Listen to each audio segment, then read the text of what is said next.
เมนูสั่งเนี่ย อัน เอาแจ้งได้ไหมแจ้งให้ทานผู้ชมฟังได้ไหมเอาเป็นเมนูยังอันนี้นะ ได้ชมเฟซบุ๊กพุ่น ควางแหมาได้ปันในเฮ็ดเลือดแปลง มันฟูนแม่ปลา จะแปลงมาในหวาย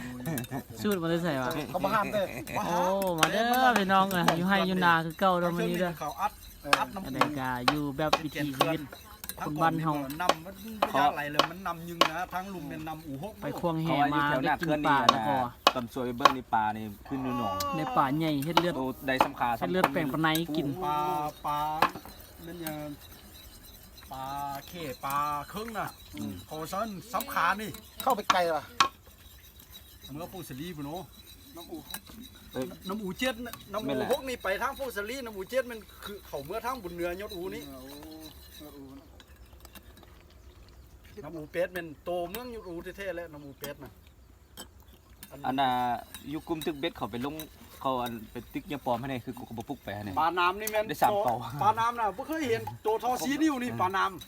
ำ ป่ามันหลายเด้อ ต่างลายเถอะปลาน้ำตัวทับซีนิ้วไม่เคยเห็นจังเท่ากับจังว่าปลาน้ำตัวทอซีนิ้วนี่ ป่าหลายแล้วมันก็แบบบ่ ป ง่า ลาย บ่ ปลา มี นิ่ปลาไหนปลาโคมเป็นหลายก็มู บ่มีคนไปหาไปซอกมากิน เล แล้ ยว ว่ามันหลายเกิน ก็หันแรกก็ความหมายว่ามันคนบ่ไปหา เขาหามาขายทางนี้เนาะ โอ้เขา เอามาแล้วเขาเอามา เขาเอามาตลอดเนาะเขามาปลาน้ำอูกัน อูนั่นแหละ แล้วเดี๋ยวนี้เขาแต่ว่าเดี๋ยวนี้เขายังไม่ให้กินเต้ๆมีหมูตาย หมูจิเกียวอย่าง หมูตายแล้วมันเป็นเขาหมูพญาติเนี่ยเขาไปทิ่มลงน้ำแล้วมันติดป่า บนับทั้งน้ำอูนปุษี มี เนี่ย มีบางนาวใส่ดีกว่าให้มัน มีมะนาวใส่มันจะเป็นกล้าม กล้ามเลยโอ้ เล่มันเลย เนาะ ดำคือลือเป็นตะกินเนาะ สุกเลย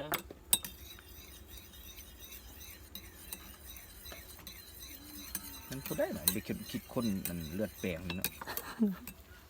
สุดที่เลิกไปเนาะกันเพื่อนเนาะพูดเริ่มกันเนาะ นำทีมโดยจัดยาเนาะ ตั้งแต่สมัยบูฮันเขาเกตะกี้เนาะวันเห็ดมากับอันสารเลือดนั่นน่ะคิดแต่ธรรมดาได้เฮ็ด เอาจานมาแม่ สุดเฮ็ดเลิกแปลง โอ้เปลงถ้วยเลย ได้สามแม้ได้สามก็ได้นะ สุดถ้วยเลยจานอยู่บนจานครึ่งดู เฮ็ดจานเดียวแล้วเลยนะ เนื้อ จานเดียวก็พอ เปียกเลยเปียกเลยอยู่ยากเนาะ เอาลงน้ำมันก็เปียกแล้วเนาะมันก็ ทำหำเอ้ยบ้านนี้ ตักน้ำดื่มไปเลยตักน้ำดื่มไปเลย น้ำดื่ม พุ่นใช่ไหม คุณอยู่ใน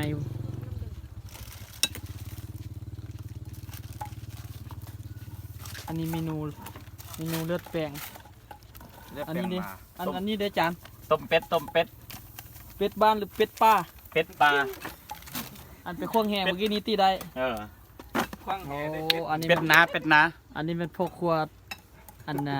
คว้างแหได้เป็ดเอากันกำมาปลูกเยอะๆนะเอ้ย อันนี้มันเมนูต้มเป็ดเนาะอันนี้กำลังชิค้างหม้อเปิดค้างหม้อแล้ว แม่ มีพ่อครัวใจดี พ่อโคหัวเป็ด พ่อครัวหัวเป็ดกับหัวหมา เชื่อจะได้บัดหัวคุยดิ ได้สิบเหรอวะแค่2 1วะ 2 3 1อย่างวันนี้เลือดแปลงยากยัง ฝีมือเด็ดมื้อนี้นะ เด้มันเลือดได้จากกัน ก็เป็นบ่เป็นก็คั่วเท่านั้น คน เนาะ อันนั้นน่ะ สดเอาเดี๋ยว เมนูอุดมสมบูรณ์ไปด้วย ที่เหนือก่อนได้ก่อนได้ก่อนแต่เราไม่ร้านร้านอันที่ของ เนี่ยชิ้นไล่มันไปค่ายอีกบ่ ขอข้อสังหาร อุดมสมบูรณ์ไปด้วยทรัพยากรนานา มือโตมือสองโตไปเนี่ยมุดไปแล้ว เลี้ยงไหมชื่อมันเลี้ยงยังไม่ได้ชื่อไม่เกินตอนนี้เศรษฐกิจบ่ดีปานใด มันเป็นหยังเศรษฐกิจ จะน่าใครเอื้อนเข้าไล่สดเต็ม บุตรมาโต๊ะเก็บตะปูนะเคยมีบางอะไรเขาจะมาให้เขาจะเอาตะปูยังปู5ปู8ปู10ปู6มีหมดปูม่วงมันเป็นกับมันบ่เหลือ สูตรต้มเป็ดนี่เอามาได้ใส่เนี่ยสูตรต้มเป็ดนี่นะ มาแต่เวียงแล้วเนาะมาแต่เวียงสาถ้าในบ้านเวียงสานั่นแหละ โอ้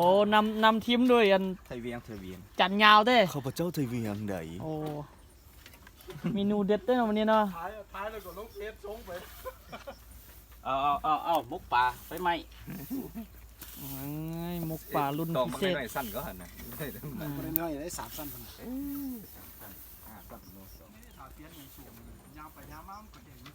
อย่ามาติดตามตอนต่อไปทำกันว่าสิเป็นจะได้เมนูเฮามื้อนี้